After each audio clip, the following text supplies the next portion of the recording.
It is highly likely that most survivors of harrowing ordeals and most people who become very successful are good at reframing.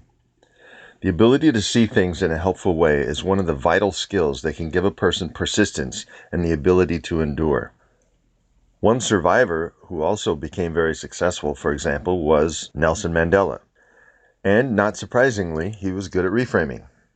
For example, when Mandela was a political prisoner in South Africa, many of the other prisoners he was incarcerated with were simply thugs.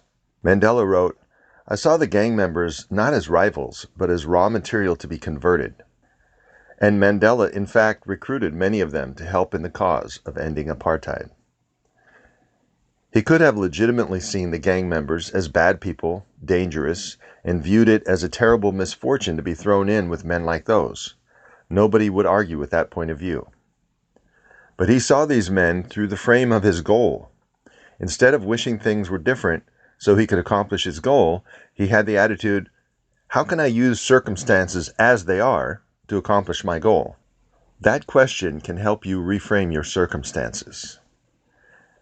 When you use it this way, your goal becomes a lens through which you see the world, and it can reframe setbacks with the all-purpose question, how can I use this to accomplish my goal?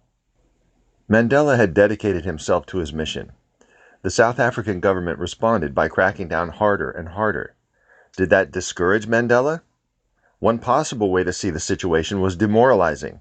The more we try, the harder they make it for us, so it would be best to give up. We can't win. That way of seeing the situation is certainly valid, but of course the goal could not have been achieved with that point of view. Mandela had an attitude more like this: I will fight until we have our freedom. Jail, beatings, whatever I have to endure. He eventually reframed it this way: the harder they suppress us, the more justified we are in fighting them.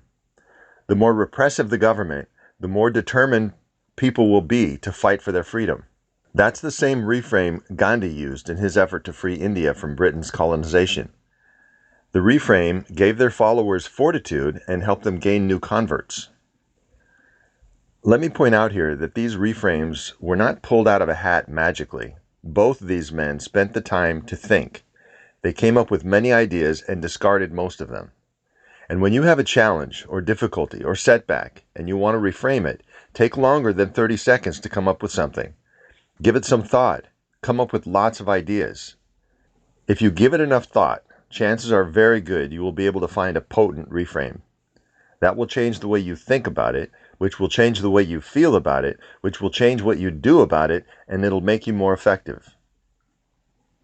Subtitle: It has to be real. If you've seen the movie Stand and Deliver, you're familiar with Jaime Escalante. The movie is a true story about an immigrant from Bolivia who taught math at Garfield High, a rundown, dangerous ghetto school in East Los Angeles. Most of Escalante's students' parents were immigrants from Mexico. These students felt they had no future and couldn't care less about mathematics, especially higher mathematics. But Escalante inspired a group of them to study for and take the AP Calculus exam. This is the advanced placement exam for higher mathematics, and most of them passed. The following year, even more of them passed. The next year, even more. How did Escalante do it? He used a reframe to motivate himself to do the impossible against overwhelming odds. The natural and automatic way to see the kids at this school was, they give me no respect, they are lazy, they don't pay attention, they don't care, they don't do their homework, they're not interested in school, the system is a disaster and works against reform, and the students will probably never amount to anything. I'll just go through the motions here and try to get moved to a better school. That's the point of view many of the teachers had.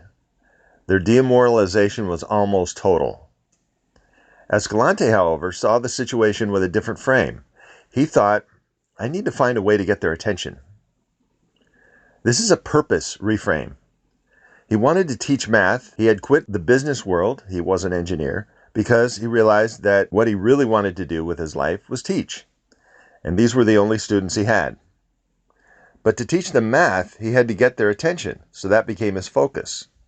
By focusing on that, rather than seeing their lack of attention as proof the kids were hopeless, their lack of attention was turned into simply feedback. Okay, that didn't work. I wonder what else I could try. He saw it as a challenge. How can these kids be reached? His reframe motivated him to find innovative ways to teach. He saw the setbacks along the way through the frame of his goal. He wanted to teach and inspire these students to show them the truth, that with hard work they might find a way out of their dismal surroundings.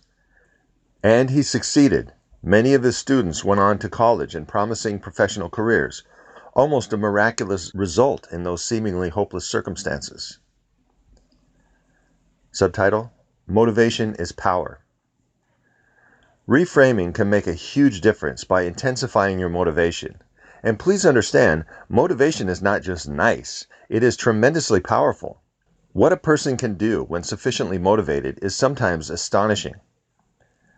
Seekan Siv, for example, came to the United States as a refugee from Cambodia. He barely escaped with his life. When the Khmer Rouge took control of Cambodia, it brought starvation and privation, slaughter, and hopelessness to the whole country. Seekan's entire family was eventually executed. They were too educated, a crime punishable by death. Seekan was the only one of his family to make it out of his country alive. In America, he worked hard. His first jobs were low-paying labor jobs, 16 hours a day, and yet he was glad to do it. His positivity was not just lip service. He was very happy. He could not believe his good fortune. He was in America now, and nobody was trying to kill him. This is a comparison reframe, which you'll learn more about later in this book. On the one hand, 16-hour days are exhausting and difficult, especially scrubbing floors and washing dishes. Such long days of work would seem like torture to a lot of people. But compared to suffering and actual torture and death, and no prospect of a better future, the 16-hour days in America were wonderful. His past and his point of view reframed the long, hard days into a privilege. He eventually got more education and better jobs. For a long time, he had a little note posted above his desk that said, "The road to success in America is paved with hard work." A good attitude and hard work tend to pay off, and Seekan eventually got a job as an assistant at the UN. And then one day he got a call from the White House inviting him to become the first Asian refugee to ever be appointed as a ranking presidential aide. Seekan was able to work hard all those years and keep a good attitude, in part because of his reframe. Instead of feeling bad because he had to work so hard, he felt glad to have the privilege of working so hard and getting somewhere with his hard work. Why did he feel good and work hard? Because thoughts produce feelings, and feelings produce action. The thought, "poor me," produces negative feelings, which produce poor actions. The thought, "I am fortunate to have the opportunity to work toward my goal," produces just the opposite. But you can't just say, "I'm fortunate." For a reframe to have any effect on your feelings, it must be genuine. If you don't believe what you're saying, it will have no impact on your feelings. This is not a magic formula. It requires that you use your mind, not robotically repeat affirmations. You have to really look at your circumstances and think about them until you can come up with something real that makes you genuinely feel, "This is good." Years ago, when I was working on the manuscript of a book, I often felt disheartened when it seemed to take forever, or there was too much material to work with, or organizing it seemed like a boggling task. But one of the ways I reframed it worked well for me, because it was genuine. Even if this book never gets done, even if the worst case scenario happens and I die before it's finished, I need to learn this material. This reframed the job so I was more patient and persistent. I was more motivated during those times when the end result seemed very far away. Since one of my strongest motivations is to learn, I was able to prevent myself from becoming disheartened by my automatic all or nothing point of view. My reframe worked because it was real. I really did want to master the material, and writing a book on the subject was a great way to do that. Subtitle: Choosing How to Die. The movie and book Alive is the true story of two boys who reframed their circumstances and saved the survivors of a plane crash in the Andes Mountains. Nando and Canessa had despaired, along with their fellow survivors, hoping for a rescue that never came. So the two decided to hike out of the mountains themselves. They had no cold weather clothing, no hiking gear, they didn't know where they were, they didn't know how far they would have to hike, and they had very little food. First, they had to climb the enormous peak in front of them. The air was thin, the snow was deep. When they got to the top, they were completely exhausted. They were hoping, expecting, praying that they would find green valleys on the other side. They didn't know how far west they were. But when they reached the summit to look beyond the mountain, all they could see were more snow-covered mountains stretching into the distance as far as they could see. They fell to their knees, defeated, crushed. It was over. They were filled with hope as they climbed that first mountain, but when they saw the endless mountain ranges they would have to climb, they thought their chances of making it home alive were slim to the point of hopeless. They were probably going to die in these mountains, they thought. It seemed pointless to continue hiking. But if they went back to the plain, they would be even more certain of dying in the Andes. If they stayed where they were, they would freeze to death. Their situation was a dire picture of hopeless despair. After they got over their shock and horror, they made an important decision. If they were going to die in these mountains, at least they would die walking in the direction of salvation. This was a reframe. Instead of seeing it as an all-or-nothing goal, where failure was almost certain, they decided to view every step in the direction of civilization as a defiance against the odds. They would see each step as a triumph. The lives of their friends deserved their best effort. They would not give in. They would keep trying until they dropped dead. Their ordeal was long and difficult, but they kept walking. They didn't give up. Their decision to die walking to the west cast a new light on their suffering and kept their attitude determined even in the face of stupefying obstacles. If they had stuck to the first and most natural point of view that came to mind, they would have demoralized themselves, they wouldn't have struggled on, and they would have given up, and they would have died on the mountain, and all their friends back at the plain would have died of starvation.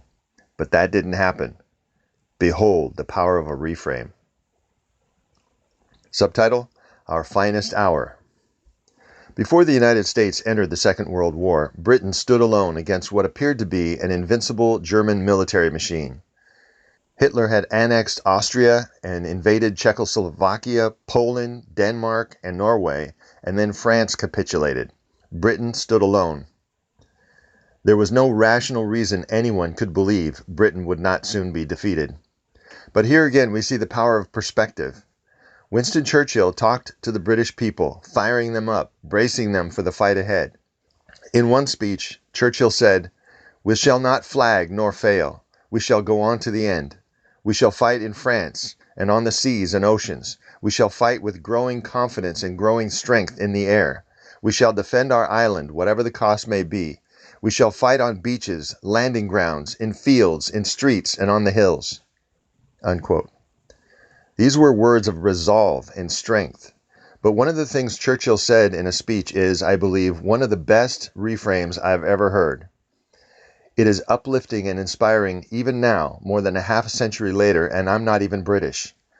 Churchill said, "Let us brace ourselves to our duties, and so bear ourselves, that if the British Empire and its Commonwealth last for 1,000 years, men will say, 'This was our finest hour.'" Reframes can make themselves true. The perspective can so totally shift people's capabilities that what is originally declared becomes true. If you've ever seen a good documentary of what happened in the Battle of Britain, you will undoubtedly see that Britain's resilience in the face of Germany's onslaught was in fact, at least up to now, their finest hour. The end. This has been an excerpt from the book, How to Change the Way You Look at Things in Plain English. This is Adam Lee Kahn on The Atom Bomb. This Atom Bomb podcast episode is sponsored by Anchor, a podcast platform, the one I'm using to make this podcast. It's super easy to use and allows you to easily create your own podcast. You can record and edit your audio right onto the app. In fact, you can do everything on your phone. Anchor also makes it easy to monetize your podcast and get wide distribution. Anchor automatically makes your podcast available on Apple Podcasts, Spotify, Google Podcasts, and more. You can download the Anchor app for free or go to anchor.fm to get started.